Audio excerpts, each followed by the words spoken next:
மகர ராசிக்காரர்களுக்கான ஜூலை மாத ராசி பலன். மகர ராசிக்காரர்களுக்கு இந்த மாதம் ஒரு நன்மை தரும் மாதமாகத்தான் அமைகிறது.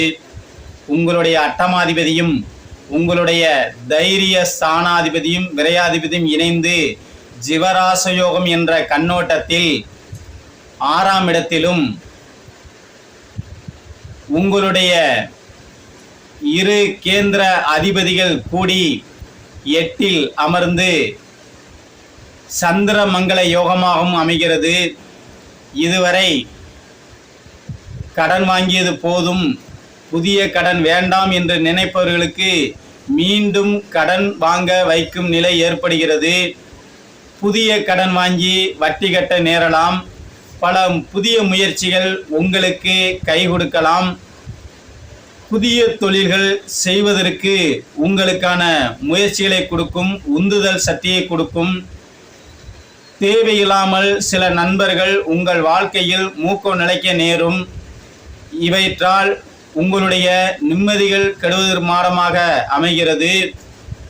எந்த விஷயத்திலும் கவனமாக இருக்கக்கூடிய மகர ராசிக்காரர்களுக்கு இந்த முறை சற்று தடுமாற்றமிகு மாதமாக இருக்கிறது. உங்களுடைய யோகாதிபதியாகப்பட்ட புதன் பகவான் மாதத்தின் பிற்பகுதியில் வக்கிர நிலை அடைகிறார். வக்கிர நிலை அடைந்து 6ஆம் பாவத்தில் அவருடைய சொந்த வீட்டில் அமரும்போது புதிய கடன் வருவதற்கான வாய்ப்புகள் இருக்கிறது. சில டாக்குமெண்டில் கையெழுத்து போடும் சூழ்நிலை ஏற்படும். கூடுமானவரை டாக்குமெண்டுகளில் கையெழுத்து போடாமல் இருப்பது நல்லது. யாருக்கும் இம்மாதம் ஜாமீன் கொடுக்காமல் அல்லது ஜாமீன் எடுக்காமல் இருப்பது நல்லது. உங்கள் வேலை உண்டு, நீங்கள் உண்டு என்று இருந்தீர்களானால் இந்த ஜூலை மாதம் உங்களுக்கு நல்ல மாதமாக அமைகிறது. பெண்கள் வண்டி வாகனத்தில் செல்வராக இருந்தால் சற்று கவனம் செலுத்துவது நல்லது.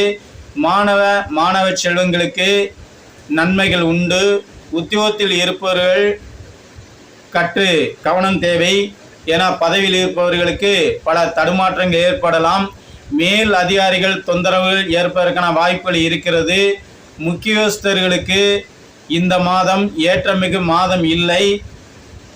ஏனென்றால் பிறருக்கு நல்லது செய்ய போகிறோம் என்று செய்துவிட்டு பல சிக்கல்களில் மாட்டிக்கொள்வதற்கான வாய்ப்பெல்லாம் இந்த மகரத்திற்கு இந்த மாதம் அமைகிறது. பாண்டி, சுப்பிரமணி போன்ற நபர்களிடம் எச்சரிக்கையாக இருக்கணும். ராமலிங்க சாமியை வழிபாடு பண்ணுவது மிக மிக நல்லது.